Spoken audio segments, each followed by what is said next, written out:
बताओ, आपको सर अपना बचपन उनको का देख दिन के याद आ रहा कॉन्फिडेंस था? आ रहा था। बचपन के जी दिन सर। याद आ रहे थे आपको भी अपने? और देखा इसका कॉन्फिडेंस, देखा कितना लाजवाब कॉन्फिडेंस है। सर हमसे भी ज्यादा। हाँ हाँ, मैं यही कह रहा था। चलिए कोई बात नहीं।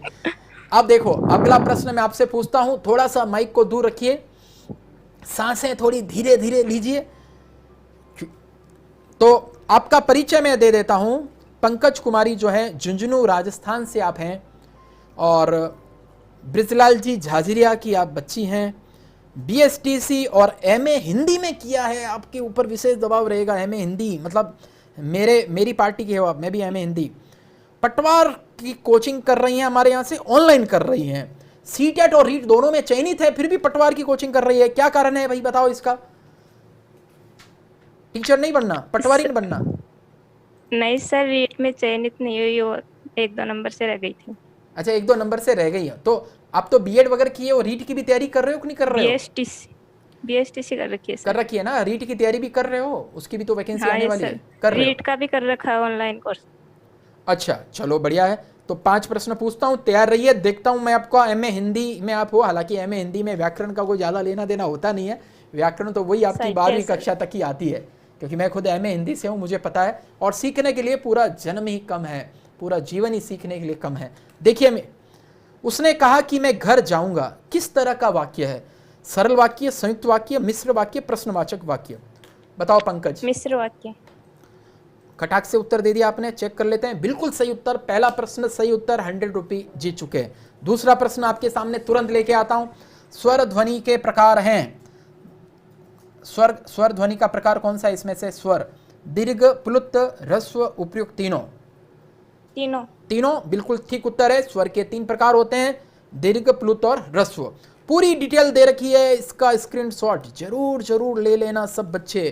केवल ये स्क्रीन दिखा दो सबको, जिससे कि इसका स्क्रीनशॉट ले लें। यस, अगला प्रश्न आपके सामने ये, अचार शब्द किस भाषा से आकर हिंदी में प्रयुक्त हुआ? अचार कौन सी भाषा का शब्द है? पुर्तगाली, अरबी, फारसी, फ्रेंच? पंकज कुमारी जी फंस गए क्या? सर फारसी। फारसी? पुर्तगाली शब्द है। देखो, आपको भी जान के आश्चर्य होगा, सब लोगों को जान के आश्चर्य होगा कि इतने दिन से जो अचार खा रहे हो वो तो पुर्तगाली अचार निकला घर में। चलिए कोई बात नहीं, पुर्तगाली शब्द है अचार शब्द, और हम हिंदी में प्रयुक्त लेते हैं। हिंदी भाषा में कई जगहों से शब्द आए हुए हैं।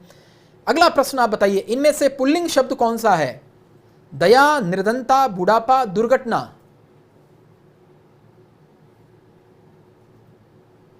बुढ़ापा। बुढ़ापा ठीक उत्तर है, उसका बुढ़ापा आ गया है ना। बाकी उसकी दया, उस पर दया की, दया की, ऐसे आप प्रयोग करके सब लोग कर ही लेते होंगे, पता ही होगा। सब वाक्य में प्रयोग करके लिंग का पता किया जाता है। ये आपका सही उत्तर है, यहां पर आप 100 रुपये जीते हैं। एक प्रश्न आपको और पूछता हूं, उसके बाद आपका स्कोर बोर्ड हम बता देंगे आपको। नीचे सरस्वती के पर्याय दिए गए हैं, इनमें से गलत कौन सा है? माँ सरस्वती जो विद्या की देवी है, वाग देवी है। पंकज कुमारी जी भामा। जल्दी से बता दो। भामा? भामा किसका पर्यायवाची है वैसे? भामा किसको कहते हैं? भामा कौन है? भामा स्त्री का पर्याय है, समझ गए? तो आपका एकदम सही उत्तर है। 100 रुपये यहाँ पर आप फिर से जीत चुकी हैं, बहुत बहुत बधाई हो आपको। और आपका स्कोर है 4 सही 1 गलत।